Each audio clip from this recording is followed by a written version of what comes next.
बिस्मिल्लाहिर्रहमानिर्रहीम अस्सलाम वालेकुम। इमरान खान साहब का एक जुमला बहुत ज़्यादा बैनुल-अक़वामी सतह पर या बाहर की दुनिया में कोट किया जाता है कि इंसान हारता तभी है जब वो हार मान ले। और इमरान खान साहब मुसलसल जिद्दोजहद कोशिश करते रहते हैं और उन्होंने कहा भी कि मेरी तो सारी ज़िंदगी स्ट्रगल की है। और देखिए कि जब आप कोशिश करते रहते हैं तो फिर आखिरकार कोई सोच भी नहीं सकता कि जिस तरह की कामयाबी मिलती है सब हैरान हो जाते हैं कि पूरा सिस्टम के खिलाफ हो, पूरा सिस्टम हर सतह पर हर जगह पर आपके खिलाफ लोग बैठे हों, काम कर रहे हों और उसमें भी आप कोशिशों के साथ, आप मुसलसल जिद्दोजहद के साथ कामयाबी अपने नाम कर लें। अब हुआ यह है कि आखिरकार इस्लामाबाद हाई कोर्ट से एक बहुत बड़ा रिलीफ मिला है तहरीक इंसाफ को, इमरान खान साहब को। जो वो कहते रहे कि इलेक्शन कमीशन जानिबदार है, इलेक्शन कमीशन ऐसे काम कर रहा है जैसे वो नून लीग का है, चीफ इलेक्शन कमिश्नर नून लीग के कारकुन लगते हैं, मुसलसल हमें टारगेट किया हुआ है, वो चीज साबित हो गई। और इस्लामाबाद हाई कोर्ट ने जो फैसला दिया है उसमें वाज़ेह तौर पर लिखा है कि इलेक्शन कमीशन को सबके साथ बराबरी का सलूक करना चाहिए। एक बात तो यह हुई कि कहा गया कि जी 30 दिन के अंदर अंदर, जिसको फॉरेन फंडिंग कहा जा रहा है, जिसमें वकील साहब ने ये बात वाज़ेह की, तहरीक इंसाफ के वकील शाखावर ने, कि ये ममनुआ फंडिंग का मामला आता है, फॉरेन फंडिंग का नहीं आता, कि बाहर से पैसे नहीं, ममनुआ के जिसके बारे में ये कि भाई ये आपकी जो फंडिंग है जो आई इसका पता नहीं चल रहा, इसके बारे में वाज़ेह तौर पर नहीं है, ये कानूनी तौर पर पैसे आए नहीं आए, वो मामला है। बहरहाल अब यह हुआ है कि इस्लामाबाद हाई कोर्ट की तरफ से फैसला आया है कि सबको बराबरी की सतह पर देखा जाए। यही बात तहरीक इंसाफ कह रही थी कि जी पीपल्स पार्टी का भी इसी तरह से मामला है, नून लीग का भी इस तरह से मामला है, और उन्होंने तो कोई चीजें ही नहीं दी, बल्कि उसमें तो यह चीजें साबित हो रही हैं कि किस तरह से पार्टी फंडिंग के नाम पर किकबैक्स हैं, यानी ठेके जिनको दिए गए वो पैसे किस तरह से जमा करवा रहे हैं, वो सारे फंडिंग के नाम पर, पार्टी फंडिंग के नाम पर आए हुए हैं, वो चीजें हैं। अब इसमें चीखें निकल रही हैं कि जनाब ये क्या डायरेक्शन देती इलेक्शन कमीशन को, क्योंकि जो डायरेक्शन आ गई है अब तो लोग ये कह रहे हैं कि जी इलेक्शन कमीशन अब तो कोई फैसला नहीं देगा। उसने अगर फैसला देना था तो सिर्फ तहरीक इंसाफ के हवाले से देना था कि जी किस तरह से इसको कलअदम करार दे दिया जाए। ये सोच थी कि इलेक्शन कमीशन तहरीक इंसाफ को बैन कर दे, बंद कर दे, खत्म तहरीक इंसाफ। और जो इस वक्त हुकूमत है इसकी जमातें ये बात कर रही थी, इस ख्वाहिश का इजहार कर रही थी, बड़े बड़े सहाफ़ी ये बात कर रहे थे कि बिल्कुल होना चाहिए, ये जी ये फंडिंग इस तरह की आई है, इसको बैन कर दें, इमरान खान को ताहयात नाअहल कर दें, क्योंकि उसने इलेक्शन कमीशन में ये लिख कर दिया इमरान खान ने कि जी ये बिल्कुल दुरुस्त कवायफ हैं, जिस तरह से मैं फंडिंग का बता रहा हूँ अपनी पार्टी की। तो ये वाहिद तरीके इंसाफ है, इमरान खान कहते हैं, जो प्रॉपर फंडिंग पर चलती है, बाकी तो पता नहीं किस किस तरह से ये लोग पैसे हथियाते हैं, क्या क्या करते हैं। तो इमरान खान साहब सच्चे साबित हुए। अब इलेक्शन कमीशन को हाई कोर्ट ने यह कहा है कि जी सबका केस बराबर देखा जाए।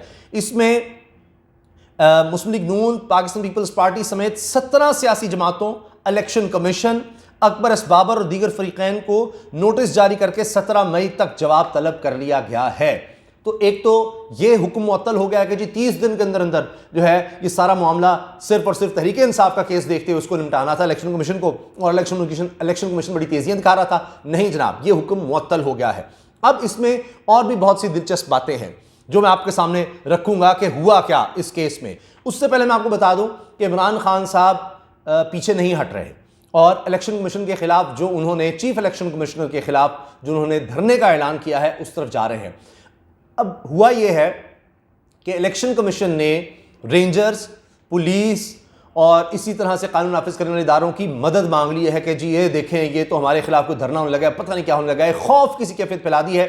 जबकि बताया जा रहा है कि आप पाकिस्तान की तारीख के बड़े जलसे देख लें, पेशावर में, कराची में, लाहौर में, चलें ये तो था लीडरशिप थी, एक जगह बताया हुआ था, इसके अलावा 300 से जायद पाकिस्तान के हर शहर, हर कस्बे में जिस तरह लोग निकले हैं, वहां पर लोग खुद से निकले, वहां कोई गमला तक नहीं टूटा। तो फिर यह खौफ क्यों पैदा किया जा रहा है, क्या ऐसा डर क्या है? तो बहरहाल इमरान खान साहब पीछे नहीं हट रहे, क्योंकि वो कह रहे हैं कि जो मुनहरिफ अराकीन हैं, लोटे हैं, जिन्होंने ज़मीर बेचा, वीडियोस भी मौजूद हैं इससे पहले इलेक्शन कमीशन के पास, पैसे दिए जा रहे हैं, करोड़ों का लेन देन हो रहा है, लोगों ने कुरान पर हलफ दिया और बाद में उनकी वीडियोस आ गई, वो सब भी है, कोई एक्शन नहीं। अब जब खुद तहरीक इंसाफ कह रही है आईनी जिम्मेदारी इलेक्शन कमीशन की, उस पर भी इलेक्शन कमीशन सो रहा है कि जनाब लोटों के खिलाफ कुछ हो, कि जी हम तो कोई कार्रवाई नहीं कर रहे हैं, ये जो कासिम सूरी ने लिखा है, ये जो इस्तीफे भेजे हैं यही ठीक नहीं है और हमें तो कोई नोटिस ही नहीं आया, ये बातें कर रहा है इलेक्शन कमीशन। इसके अलावा आप ये देखिए कि जो बुनियादी जिम्मेदारी है कि आपने 3 महीने के अंदर अंदर इलेक्शन करवाने, उस पर भी इलेक्शन कमीशन नहीं आ रहा। अक्टूबर से पहले वो कहता है जी हम करा नहीं सकते, तो इस पर वो अदालत भी जा रहे हैं तहरीक इंसाफ। तो ये एक बहुत बड़ा लीव, एक बड़ी जीत मिली है इमरान खान साहब को, ये बहुत ज़रूरी है। अब ये सब अक्टूबर के बाद का खेल आखिर क्या है, वहाँ तक किस तरह से घसीट कर ले जाना चाहा जा रहा है, किसी ना किसी तरह शहबाज शरीफ को पूरी कोशिशें हो रही हैं, झांसे देने की कोशिश हो रही है कई हलकों की तरफ से कि जी इलेक्शन करवाएंगे, लेकिन असल डील ये है कि नहीं इसको आगे लेकर जाना है। तो इसमें सब यानी ये पार्टियां जो अब हुकूमत में हैं ये भी डूबेंगी, और इनको लाने वाले, डील करने वाले वो सब भी डूबेंगे, और उसमें जो भी इनके साथ मुलव्वस होगा वो सब भी डूबेंगे। सब चीज़ें जिस तरह पहले सब नंगे हो गए हैं, सब आवाम के सामने आ जाएगा। इस पर मैं इंशाल्लाह अगली वीडियो में बात भी करूंगा। तो अब आप ये देखें कि इसमें अदालत में क्या हुआ। अच्छा, चीफ जस्टिस अतर मिनलास, ये जो Islamabad high court chief justice हैं, उन्होंने ममनुआ फंडिंग केस में इलेक्शन कमीशन के खिलाफ पीटीआई की दरखास्त पर समाअत की, और पीटीआई के वकील ने कहा हमारे अकाउंट्स के काफ़ी अरसे से स्क्रूटनी की जा रही है। हमने इलेक्शन कमीशन को दरखास्त दी कि वो दीगर पार्टीज़ के अकाउंट्स की भी स्क्रूटनी करे, कि कानून ये होता है, इंसाफ ये होता है कि सबको बराबरी की सतह पर देखा जाए। लेकिन हुआ क्या, लेकिन इलेक्शन कमीशन की जानिब से दीगर पार्टीज़ के खिलाफ केसेस में सुस्त रवि दिखाई जा रही है, चल ही नहीं रहे केस पीपल्स पार्टी नून के खिलाफ। इसीलिए तो लोग कह रहे हैं कि अब जब चूंकि 17 सबका कह दिया गया नून लीग और पीपल्स पार्टी समेत, अभी तो मौलाना फजलुर रहमान का पता लग गया, तो सब लोग कानों को हाथ लगाएंगे कि उफ। मुझे इस पर बात याद आ गई याज मीर साहब की। उन्होंने कहा कि मौलाना साहब बड़े, एक दफ़ा कोई ब्रीफिंग दी जा रही थी और असेंबली में, और कहते हैं आज़मी साहब, मैं उस वक्त असेंबली का मेंबर था, कौमी असम्बली का मेंबर, और मौलाना साहब जनाब ये कह रहे थे फ़ौज के खिलाफ, ऐसे ऐसे बातें कर रहे थे। तो उस वक्त जो DGIS आए थे, अब मुझे सही तरह नहीं याद, लेकिन शायद पाशा साहब थे, बहरहाल जो उस वक्त DGIS आए थे, जो फौजी अफसर थे वहाँ पर, जो भी, उन्होंने कुछ इस तरह की बात की कि जी वो फिर मौलाना साहब इराक़ का फिर किस तरह से फंडिंग आई आपकी जमात को, क्या कुछ हुआ, तो हमें वो भी सारा पता है, और आपको कहाँ से बाहर से फंडिंग आई, कैसे आई, किस तरह वो हो रहा है सारा मामला।